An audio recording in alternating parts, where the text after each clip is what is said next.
Hello बच्चों, आइए इस प्रश्न को पढ़ते हैं। निम्न पांच भौतिक राशियों में से कौन सी दो एक जैसी विमाएं रखती हैं? पहला है ऊर्जा घनत्व, दूसरा है अपवर्तनांक, तीसरा है परावैद्युत स्थिरांक, चौथा है यंग की प्रत्यास्थता गुणांक, पांचवा है चुंबकीय क्षेत्र। और यहाँ पे चार ऑप्शन है। पहला ऑप्शन है 2 और 4, दूसरा ऑप्शन है 3 और 5, तीसरा ऑप्शन है 1 और 4, चौथा ऑप्शन है 1 और 5। आइए इस प्रश्न की मुख्य अवधारणा की चर्चा करें। मुख्य अवधारणा। तो यहाँ पे हम पहले बात करते हैं दिए गए पांच भौतिक राशियों की। पहले हम बात करते हैं ऊर्जा घनत्व की। ऊर्जा घनत्व, तो ऊर्जा घनत्व कुछ और नहीं बल्कि ऊर्जा भागे आयतन होता है। ऊर्जा को ई से दर्शा दिया, आयतन को वी से। तो इसका अब ऊर्जा घनत्व को हम बोल देते हैं, मान लीजिए रो से दर्शा देते हैं इसको। तो जो यहाँ पे ऊर्जा घनत्व का विमा होगा वो दरअसल ऊर्जा का विमा भागे आयतन की विमा के बराबर होगा। ऊर्जा की विमा जो की होती है एम एल की घात 2 टी की घात 2 भागे आयतन की विमा जो की होती है एल की घात 3। इसलिए यहाँ पे जो आपको ऊर्जा घनत्व का विमा मिल रहा है वो दरअसल है एम एल की घात 1 टी की घात 2। तो ये हो गया हमारा ऊर्जा घनत्व का विमा। बात करते हैं अपवर्तनांक की। अपवर्तनांक, तो अपवर्तनांक को म्यू से दर्शाया जाता है। इसका मान दिया जाता है सी भागे वी से। सी होता है निर्वात में प्रकाश की चाल, वी होता है किसी दिए गए माध्यम में प्रकाश की चाल, जिसके अपवर्तनांक म्यू है। अब यहाँ पे आप देख सकते हैं कि जो म्यू की अर्थात अपवर्तनांक की विमा होगी वो दरअसल होगी प्रकाश की चाल निर्वात में उसकी विमा भागे प्रकाश की चाल किसी माध्यम में उसकी विमा। अब ऊपर नीचे दोनों चाल ही चाल है, इसलिए जो यहाँ पे अपवर्तनांक है उसका विमा एम की घात 0 एल की घात 0 टी की घात 0। अब हम बात करते हैं परावैद्युत स्थिरांक की। परावैद्युत स्थिरांक, अगर हम बात करें परावैद्युत स्थिरांक जिसको के से दर्शाया जाता है उसकी, तो दरअसल जो परावैद्युत स्थिरांक होता है ये दरअसल बराबर होता है माध्यम का परावैद्युतांक जिसको म्यू एम से दर्शाया जाता है भागे निर्वात का परावैद्युतांक जिसको म्यू नॉट से दर्शाया जाता है।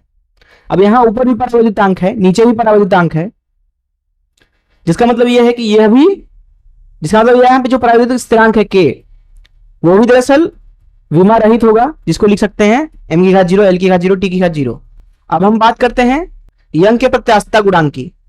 तो यंग का जो प्रत्यास्थता गुणांक होता है उसका मान होता है y बराबर बल भागे क्षेत्रफल बटा लंबाई में बदलाव भागे प्रारंभिक लंबाई। तो यहां से हम बोल सकते हैं कि जो y का विमा होगा वो दरअसल बराबर होगा f का विमा गुड़े l का विमा भागे क्षेत्रफल का विमा गुड़े लंबाई में बदलाव की विमा। अब यहाँ पे बात की जाए चाहे एल की चाहे डेल्टा एल की, इन दोनों की विमाएं तो बराबर होंगी क्योंकि दोनों लंबाई को प्रदर्शित करते हैं, इसलिए इनको यहां से हटा देते हैं। ऊपर बचा हुआ है बल, तो बल की जो विमा होती है वो होती है एम एल की घात 1 टी की घात 2 भागे क्षेत्रफल की विमा जो की होती है एल की घात 2 के बराबर।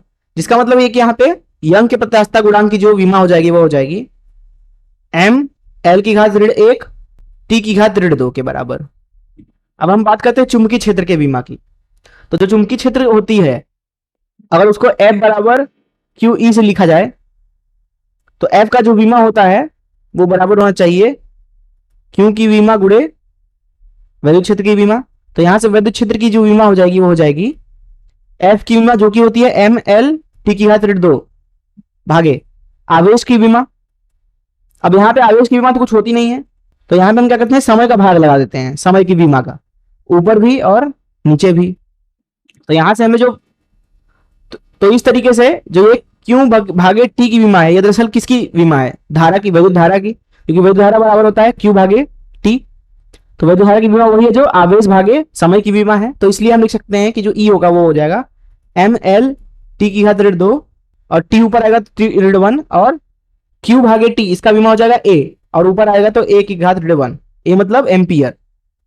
तो इसलिए जो ऊर्जा की विमा आई है वो है एम एल टी की घात 3 ए की घात 1।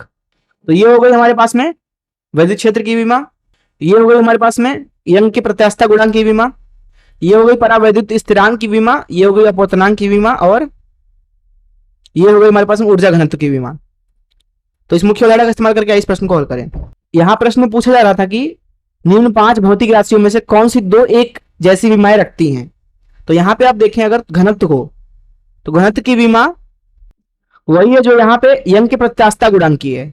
यंग के प्रत्यास्थता गुणांक की विमा है एम एल की घात 1 टी की घात 2 और ऊर्जा घनत्व की भी यही है। तो यहां इस प्रश्न के पहले भाग का उत्तर हो सकता है 1 एवं यंग के प्रत्यास्थता गुणांक जो कि चौथा है 4। एक तो ये उत्तर हो सकता है, और भी यहां पे देखेंगे तो अपूर्णांक और परावैद्युत स्थिरांक इन दोनों की बीमाएं भी समान है, इसलिए बोल सकते हैं कि 2 और 3 भी उत्तर हो सकता है। 2 व 3 देखते हैं ऑप्शन में क्या क्या दिया हुआ है।